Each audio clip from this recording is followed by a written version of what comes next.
Antes de mais, falar depois de tão ilustres companheiros de mesa e, sobretudo, depois da Marta, é uma tarefa ingrata. Por outro lado, sendo o último, prevendo eu que ia ser o último, achei que quando chegasse à minha vez já toda a gente tinha tratado os assuntos sérios ou os ângulos sérios sobre o assunto, o que me deixa muito mais à vontade para dizer disparates. Vou começar com um poema que publiquei no meu primeiro livro de sempre, e que se chama Poema da Minha Vida. Serei breve.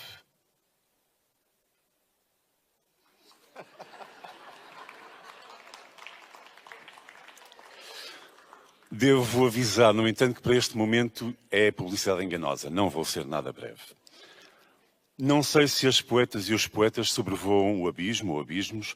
Conhecendo tantas e tantos poetas pessoalmente, atrevo-me a dizer que, se fosse o caso, se realmente voassem sobre um abismo ou vários abismos, a maior parte deles iria enjoar.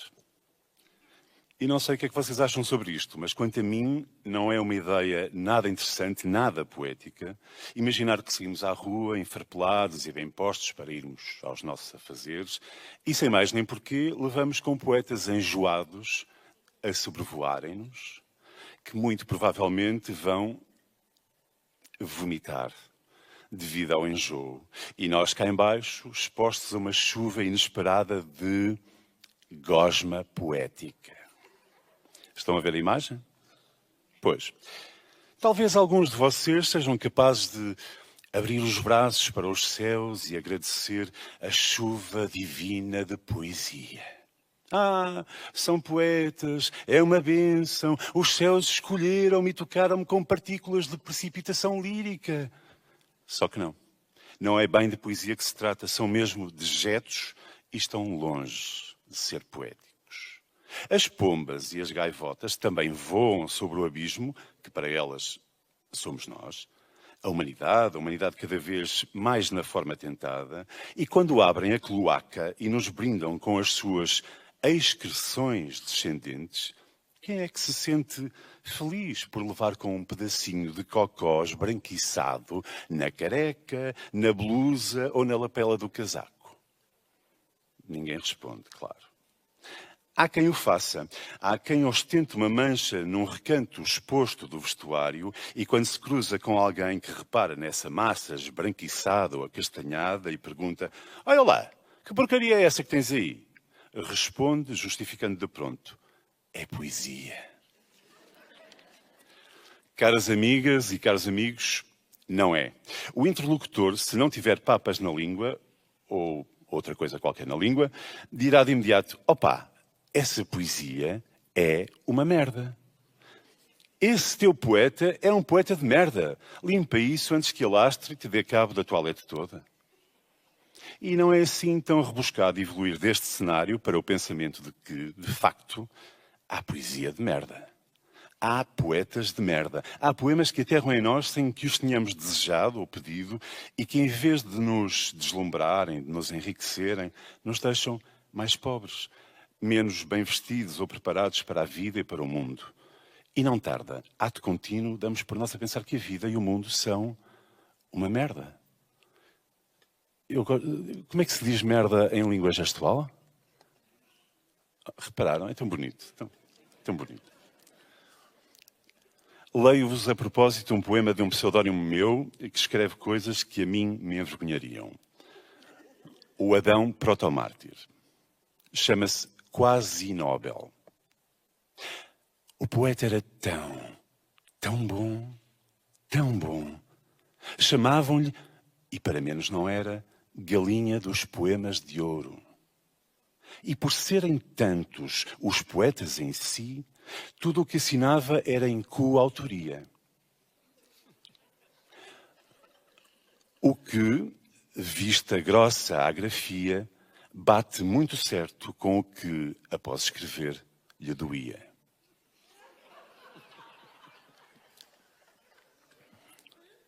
Obrigado por se rirem, eu não tinha a certeza que isto funcionasse.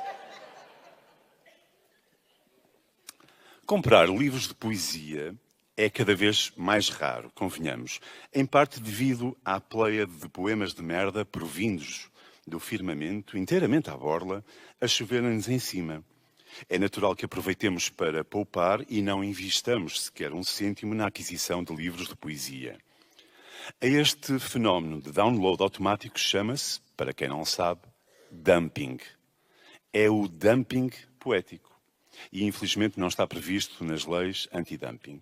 Tal como aqueles autocolantes que antigamente se colocavam na caixa do correio a dizer publicidade não endereçada, aqui não, devíamos todos usar um autocolante na lapela a dizer poesia não endereçada, aqui não, eu reciclo. Quanto a mim, as únicas pessoas que encaram a possibilidade de levar com um pedaço de poesia caído dos céus e que veem isto como um episódio feliz de bem-aventurança são aquelas que ou já votaram ou estão em vias de vir a votar no logro do Chega. Estou a ver se alguém fez cara desagradável. Este sim é um abismo que anda a piscar o olho em cada esquina atentos de nós, um Salazar em cada esquina, não é? E podemos constatar que são muitas e muitos os que se deixam seduzir por argumentos de vida fácil. Veem um Salazar de minissaia e metem-se logo na cama com ele. Mas não me apetece falar mais sobre este abismo, porque falar deste abismo é mergulhar na Fossa das Marianas, que, como sabem, é o ponto mais profundo da crosta terrestre, a 11 mil metros de profundidade, e é de lá que brotam os seres abjetos e sulfurosos como o Trump, o Putin, o Orban, o Milei e tantos outros, e, claro, o nosso one-man show de estimação, o bobo da corte Ventura. Depois desta pequena escatologia, há que dizer que é verdade. De facto, muitas e muitos poetas são mesmo uns enjoadinhos. Como avisa a navegação, desconfiem quando eles utilizam demasiadas vezes a palavra eu nos seus versos de estimação. Eu vejo, eu sinto, eu sei, eu estive, eu conheço, eu sonho, eu imagino, eu acredito em unicórnios, eu sou um unicórnio, eu adivinho, eu amo, eu sofro, eu estou deprimido, eu dói-me o pé, eu dói-me a mão, eu dói-me a mãe, eu bebo uma garrafa de whisky, eu bebo 2 garrafas de whisky, eu bebo 3 garrafas de whisky, eu tenho uma cirrose hepática, eu tenho um fraquinho por ácidos lisérgicos, eu isto, eu aquilo, eu aquele outro. Ai de mim que ninguém me ama, mal de mim que não sei amar, eu quero amar perdidamente, eu sou um gênio incompreendido. Não. Poetas a sério, daqueles mesmo com carteira profissional e carta de pesados, não escrevem sobre o eu. Não são assim tão enfadonhos, repetitivos, previsíveis. Escrevem sobre tudo aquilo que veem, aprendem, apreendem e sentem, e ao sentir, transformam. Mas escrevem, sobretudo, sobre os outros, porque a poesia não pode ser nunca uma declaração narcísica de falência, mas sim uma arma carregada de futuro, como escreveu o poeta espanhol Gabriel Celaya. Quando a poesia não contém futuro, não presta. É uma merda. A poesia tem de ser uma dádiva, só assim faz sentido. Mas não uma dádiva que cai do céu. E não sei se repararam que agora não usei a palavra merda. Porque não estou aqui para chocar ninguém. Aliás, vou tentar não dizer mais merda até ao final desta intervenção de merda. Poetas a sério escrevem sobre o outro, a partir do outro, com o outro e para o outro. A poesia tem de pugnar por ser uma centelha que explora caminhos. Todos os caminhos que podem ou não entusiasmar ou servir a cada um de nós, porque cada um de nós é também o seu próprio abismo, mas ainda assim caminhos possíveis. Cada leitor é o próprio abismo. Até os poetas são cada qual o seu próprio abismo. Os poetas são uma espécie de seres ruminantes que constantemente ingurgitam a realidade, saboreiam-na, mastigam-na, umas vezes calmamente, outras vezes de forma mais voraz, e regurgitam essa realidade, cospem a realidade, dejetam a realidade, transformada numa coisa algo diferente, quase indizível, quase invisível, incorpórea, impalpável, etérea. Uma maravilhosa perspectiva de tudo e de coisa nenhuma. É por isto que há muito quem considera os poetas como vacas sagradas. Recordo as palavras do José Gil, nosso brilhante filósofo, entre outros predicados, que exorta toda a gente a ler com total entrega. Não vou citar, mas pelas suas próprias palavras, o José Gil fala-nos não do abismo, mas do caos que está presente e assola e tinge todos os artistas, pensadores, filósofos, criadores e criativos. E observa-nos uma coisa muito interessante, o José Gil. Os pensadores, os filósofos, que constantemente cogitam sobre tudo e todos, até à mais ínfima partícula, inclusivamente peroram e tergiversam acerca do próprio pensamento, vivem permanentemente submersos num estado de caos. O caos é-lhes intrínseco e estrutural. Quanto aos artistas, aos criadores, aos escritores também, existe uma diferença, é que eles vão vertendo, vão traduzindo partes substanciais desse caos na sua obra, porquanto o caos os transforma e se torna uma força motriz produtiva que lhes alimenta a criação. E quem cria, designadamente quem escreve, gere o seu caos. Por assim dizer, gere os seus abismos e usa as suas criações como uma espécie de válvula de escape para o caos que o preenche e avassala. Estão a ver? Válvula de escape. Parece que estou a voltar ao princípio desta minha intervenção. É como diz o eletricista que por vezes chama lá a casa. Isto está tudo ligado. Mas a poesia, embora se materialize em escrita, é sobretudo um exercício de pensamento, por vezes quase espiritual. Por isso, os poetas são ao mesmo tempo criadores e escritores, mas também pensadores e filósofos. E é por isso que nós, os poetas, devíamos ser muito mais bem pagos que quaisquer outros escritores ou artistas. Essa malta que escreve prosa, é verdade que enche mais as páginas e conta histórias, mas na verdade são os pobres inúteis que enverdaram pelo caminho mais fácil. Os poetas, esses sim, os poetas são os mais hábeis gestores de abismos. Se atentarmos na famosa frase de Nietzsche, que o Cabrita já falou há pouco, na obra Para Além do Bem e do Mal, e que já agora, quanto a mim, devia sempre fazer parte dos boletins de voto, se olhares muito tempo para o abismo olhará de volta para ti. Na parte que aos boletins de voto se refere, o Adão protomártir, aquele desgraçado que eu falei há bocadinho, é um poeta desbocado e sem vergonha, tem um poema curto que diz assim: que remédio! Depois de votar, tome sempre a pílula do dia seguinte. No que concerne os poetas, esta frase de Nietzsche ilustra os perigos da contemplação excessiva, do nihilismo, da escuridão interior ou da ausência de sentido.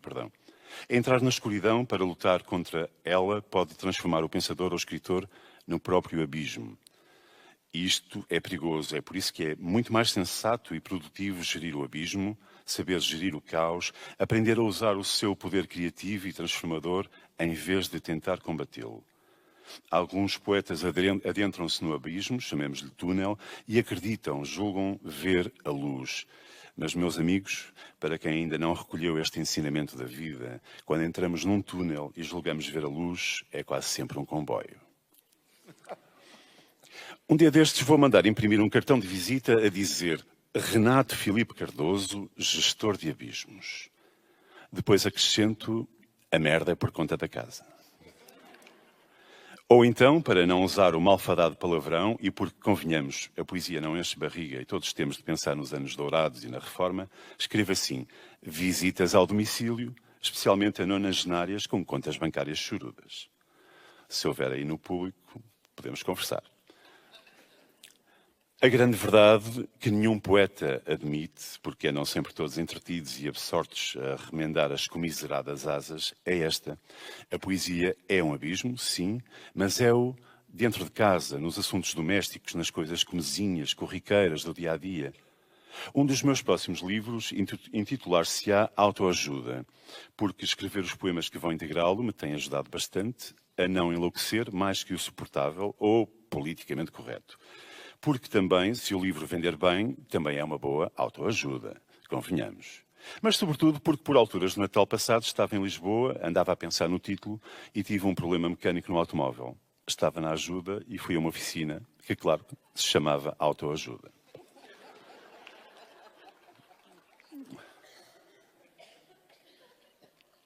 Não há melhor fonte de inspiração que a realidade, a cores ou a preto e branco.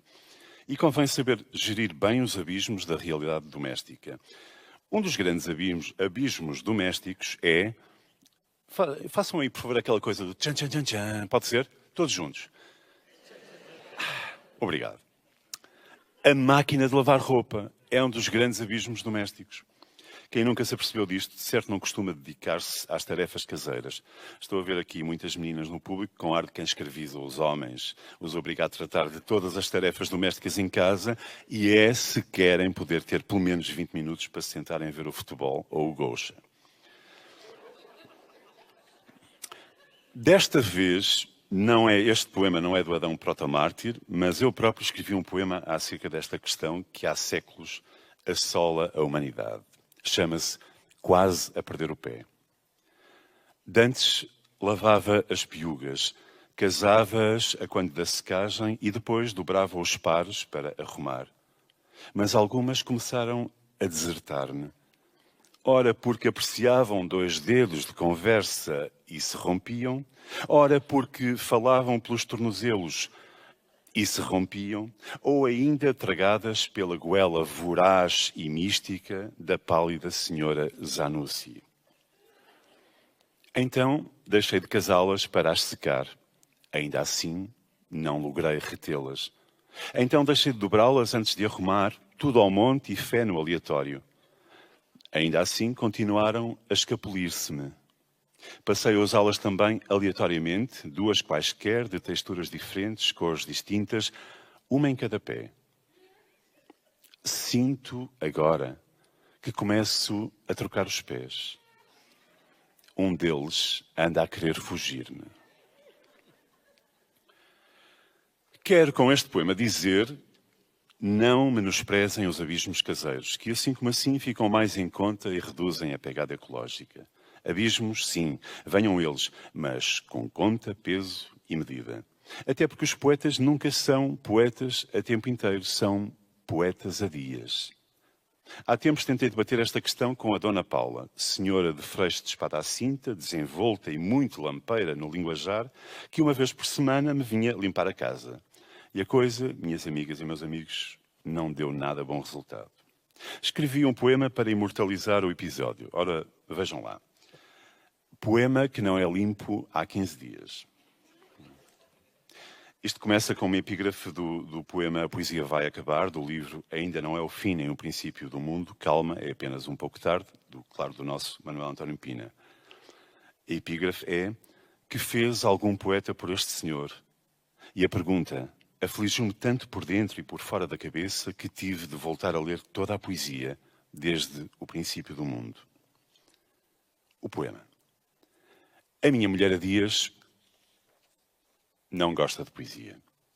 Volta e meia apanha um livro aberto de um poeta fechado, o contrário é extremamente raro, queixa-se de não perceber nada daquela algarviada de palavras estranhas, versos parvos sem sentido, e que os poetas não são de confiança, e que os poetas estão cheios de pó, e que os poetas têm peso demais porque abaulam as estantes, e que da próxima vez que eu for ao supermercado é preciso comprar mais líquido para limpar o sebo aos poetas. A minha mulher há dias não gosta de poetas. Essa gentinha de palavras sem palavra, quando se trata de escrever o que pensa, gentalha de maneiras empoeiradas, sempre a deixar o coração fora do sítio, todos os órgãos desarrumados, oxímoros pelo chão, restos de metáforas no lavatório. Uma vez, um poema do Rui despenhou-se-lhe sobre a cabeça e fez-lhe um belo galo. Outra vez foi um do Herberto que entupiu o aspirador e até mandou a luz abaixo. A minha mulher há dias não gosta de poemas. Por ela iam todos corridos a lixívia para lhes extirpar o bolor e os fungos da metonímia, para lhes branquear os chorudos capitais de Regabof. Ontem, a minha mulher há dias foi atingida por um raio lírico enquanto centrifugava uma antologia de roupa interior. E acometida por um ímpeto de justiça poética, anunciou que já não é minha mulher há dias. Apresentou a demissão com justa causa, porque me recusei a conceder-lhe regime de teletrabalho. Informou que doravante vai ser poeta a dias, dedicar-se ao contrabando de poemas destros na arte de assassinar poetas enferrujados, todos, afinal, passando poemas tão agudamente engomados nos vincos que somente um jorro de sangue os poderá obrigar a calarem-se. Bateu com violência a porta e, cínica, bradou para quem quis ouvir ou ler: quem com ferros escreve, com ferros se apaga. Tenho saudades da minha mulher a Dias, que recitava Minha Alma de cor, Cristina Ferreira de ouvido. Sinto a falta da minha mulher a Dias, que me limpava os vidros até à absoluta opacidade com o Jornal de Letras. E pronto, espero ter-vos convencido a aguardarem ansiosamente pelo meu próximo livro, Autoajuda, na certeza de que a poesia é, para todos nós, a melhor forma de enriquecimento ilícito. Quanto ao tema, se há poetas que realmente voam sobre o abismo, talvez, mas fujam deles, para não ficarem todos, como dizer, poeticamente conspurcados. Escolham outros poetas menos prenhes de matéria com coliformes fecais. Pessoalmente, tendo a achar que os poetas que mais vendem não voam. Limitam-se a saltar de paraquedas sobre o abismo, que a queda livre é uma grande maçada, pode aleijar e, sobretudo, quando não está ninguém a ver, não dá grande resultado. Por falar em mau resultado, despeço-me com um último poema do Adão Protomártir, em jeito de quem diz: estávamos à beira do precipício ou do abismo, mas demos um verso em frente. Poema de socorros a náufragos. Vi uma mulher a afogar-se na piscina do hotel. Atirei-lhe um poema insuflável. Morreu. Desconfiei por momentos ser obra de alguma metáfora furada. Nada disso. A certidão de óbito atestou iliteracia funcional. Penso, apesar de tudo, que poesia nos pulmões daria um belo epitáfio. Obrigado a todas e a todos, sobretudo àqueles e àquelas que, no princípio, me desejaram muita merda. Missão cumprida.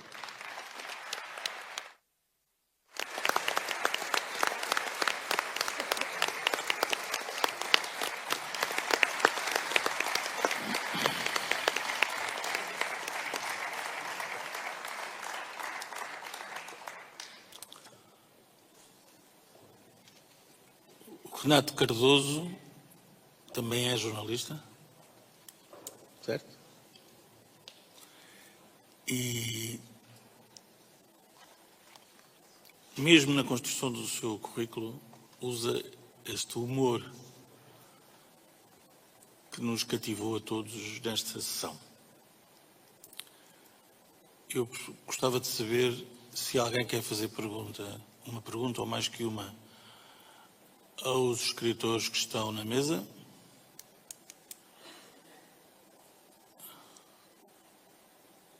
Não nos façam isso, meninos. Isto é a hora que... Estou a brincar. Fica tudo feito em avólvora. Muito obrigado pela vossa